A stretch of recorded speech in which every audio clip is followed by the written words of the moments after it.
Qui est le 12e apôtre? Vous savez, après la mort de Judas, les disciples décidèrent de prier le Seigneur Jésus-Christ pour qu'il leur enseigne qui devait remplacer Judas Iscariote. Et sûrement par manque de temps, les disciples décidèrent de tirer au sort pour voir qui devait être choisi entre Joseph et Matthias. Et le sort est tombé sur Matthias. Alors que vous savez très bien que le Dieu qu'on sert n'est pas un Dieu de hasard, mais c'est un Dieu de révélation. Les Écritures nous disent que Matthias a accompagné, était associé aux 11 apôtres, mais qu'il n'était pas le 12e apôtre. Car ce n'était pas la volonté de Dieu. Que ta volonté ne vienne pas changer les plans de Dieu sur ta vie. C'est ça que je voulais aussi te dire.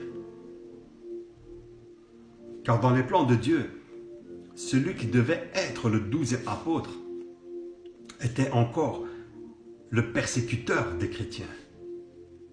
C'était encore celui qui avait le sang dans les mains, celui qui commanditait les meurtres des chrétiens. C'était Paul. Paul, de persécuteur à prédicateur de l'évangile. Et regardez ce que nous dit la lettre aux Romains chapitre 1 au verset 1. On nous dit Paul, serviteur du Christ Jésus, appelé à être apôtre, mis à part pour l'évangile de Dieu. Car Dieu, il est aussi dans ses principes. C'était l'appel que Dieu avait mis sur l'apôtre Paul. Mais il devait d'abord être validé par les autres disciples, par les autres apôtres. C'est pourquoi l'apôtre Paul devait d'abord les rencontrer. Il devait d'abord être validé. Et c'est à partir de Galates qu'il a été validé. Mais il était déjà établi, avant même la fondation du monde, par notre Seigneur Jésus-Christ comme apôtre. Et regardez dans Éphésiens chapitre 1 au verset 1.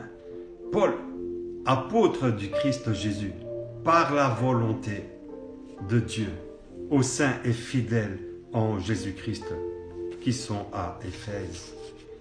Donc vous voyez, dans le plan de Dieu, le 12e apôtre était déjà l'apôtre Paul. Il n'y a pas de hasard avec notre Seigneur. On ne jette pas les dés pour savoir sa volonté. On prie et on attend sa réponse dans l'humilité et la sagesse. Que Dieu te bénisse.